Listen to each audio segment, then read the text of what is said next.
What's up, y'all? It's Fizzy here, and I'm about to do a juggle tutorial. So, juggling is my absolute favorite kendama trick, and before I discovered kendamas, I could not juggle at all. I had absolutely zero experience. So, I'm gonna give you a few tips today that will get you juggling in no time. The number one thing I want to talk about before we start is string length. Juggling is a trick where string length actually matters. There's plenty of kendama tricks where it doesn't matter that much how long your string is, but juggling, it actually does matter. So to measure string length, get that tama on the spike and pull your hand down here, and you can kind of see mine's about 10 fingers, something like that, maybe a little bit more. I recommend at least a 10-finger string for juggling. Another thing you can do is just get rid of the string completely so that it doesn't get in your way, but then you'll be chasing the tama around if you drop it, chasing the ken around. So yeah, number one thing, get that long string set up. Once you got that going on, it is time to do some exercises. So when you're first starting juggling, it can be hard to wrap your head around it. I thought I would never be juggling kendamas. I thought it was just not gonna happen, but keep at it and you'll get there. So there's a couple exercises that are really helpful for juggling kendamas. Number one thing, find just two random objects. It is way easier to juggle two random objects than it is to juggle a kendama. And we'll get into exactly why that is, but start with two random objects. I would say things with slightly different weight and shape can help you with this, but just start practicing, just getting those two objects going, and just get used to it. At a certain point, you'll be able to literally just infinitely juggle two objects way before you can infinitely juggle a kendama. So start with that, and don't get frustrated. You gotta keep your mindset relaxed and joyous while you're juggling, because it's all for fun, and if you start stressing out, then you're doing it wrong. So don't be afraid to take a break if you're getting stressed out. But yes, do a little two object juggle. That's very helpful to start. And another thing that can be helpful is while you're doing that, record yourself and notice what's working and what's not. If you see yourself drop your juggle and you go back and check your recording, you'll probably notice exactly what you did wrong. So when you're juggling the kendama, you got two pieces with very different shapes, which significantly increases the difficulty of the juggle. If you're just juggling two balls, it's so much easier. But in order to juggle the kendama, there are some tricks that can break it down. So the number one thing you really need to focus on first when you're starting out is the ken and getting that flip down. You should be able to do the ken flip automatically, like without even thinking about it. It should just be like you throw a perfect ken flip every time with no thought. So take your time and practice that ken flip and get it just right. Do the exact single rotation ken flip that you want. Practice going loftier and slower. Practice doing a quick ken flip if you want, but get it so that it is automatic. I recommend even closing your eyes, blindfolding yourself, and doing the ken flip as well, so that you can just get used to that feeling of like, I'm not even paying attention to this ken and I'm just flipping it perfectly. And you'll notice as you do that what the ken tends to want to do. Like if you're closing your eyes and you're doing your ken flip and like I just caught it here in this awkward spot, or I flipped it too much and now it's upside down, then you'll start to know, okay, this is what I need to work on. So yes, get that ken flip down first. Have it be automatic. And you can do that while you're sitting down. You can do that while you're in the middle of doing other stuff. It's a very quiet and chill skill to practice.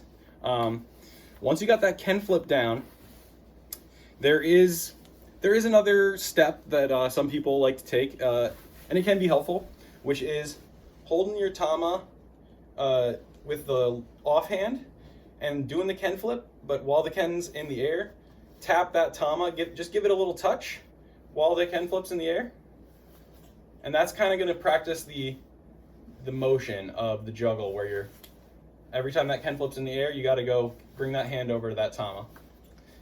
And if you can practice, the longer you can hold that touch, that's more like the juggle mechanic. You don't just really want to be smacking the tama each time, because that's not good form. So do that a bit. Once you get your ken flips down, you got this down, you are pretty much ready to juggle. So I would say the pull-up juggle can be a little tricky for beginners, so I would start with the big cup juggle. So have it in big cup, and you're going to toss that tama, juggle once, and land it back in the big cup. That's the best first tama exercise, first juggling exercise to practice. And you'll find that at first it may be very frustrating, it may be running away from you, but I'm going to give you a few tips right now on how to reel it in, okay? So the number one thing, just like you want your mindset to be relaxed while you're juggling, you want to have a good time, you want your hand, your whole body really to be relaxed. So if you're gripping your ken real tight and you're holding on, it's going to be really hard to get that juggle going. It's just going to be awkward. So what you want to do is you want to have as gentle, as relaxed a grip as possible. Just those fingertips, really. Fingertips on the end. The more relaxed you are, the easier it's going to be to throw and catch both pieces. So stay relaxed while you're juggling. And the other thing is, you don't need to rush. A lot of beginners tend to think that they have a lot less time to do the juggle than they actually do.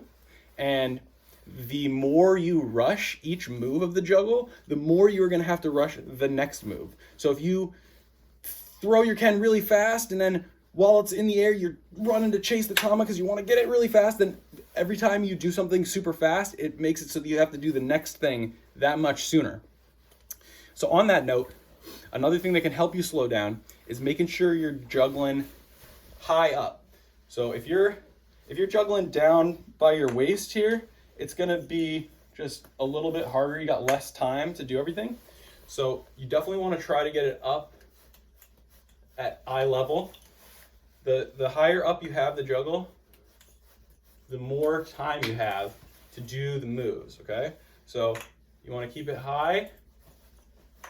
And the other thing is, when you're high up, then you can bend the knees, go all the way down to the floor, and have a little time travel moment where you have even more time to catch that final catch. So you're up here, oops, so you're up here, and then you go down for the catch. And that's especially helpful when you want to do sweet enders like juggle into spike, juggle into a lighthouse or a lunar, anything like that. So stay relaxed, right? Keep your hands relaxed and juggle up high, right? And the string length helps a lot with that. If you have a short string, it's going to be way harder to do a high juggle, right? So keep that string long, juggle high, juggle relaxed, right? Those are sort of the first tips there. And then, okay, here's the next thing I want to talk about. A lot of beginners, once they're trying to push past that first juggle, so you'll probably eventually be able to get that single juggle to big cup. But once you start to push into multiple juggles in a row, it trips people up a lot. So the other tip I can give, besides just generally not rushing, one thing I see a lot of new jugglers do is when they toss that ken flip and go to juggle the tama, the tendency is to just smack that tama up and just kind of hit it for the juggle.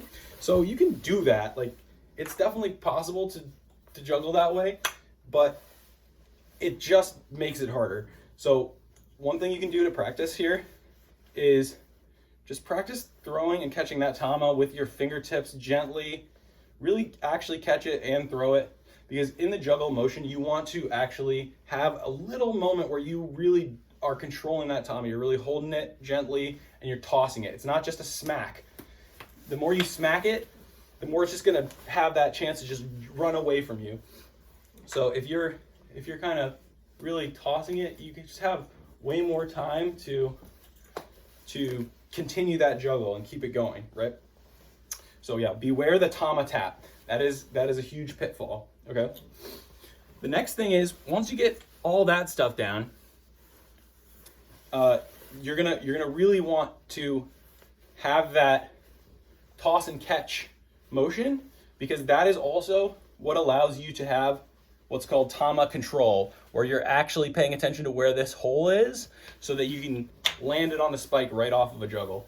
So if you're tap, tap, tap, tap, tapping, it's gonna be very hard to suddenly just Hail Mary land a spike. But if every single time that you're grabbing that tama, you're taking it a moment to throw it carefully, you actually can be in full control of what happens with that tama. So those are the basics right there. And yeah, just keep at it, okay? Don't give up. You're gonna be juggling in no time. I believe in you. Fizzy Kendama, peace.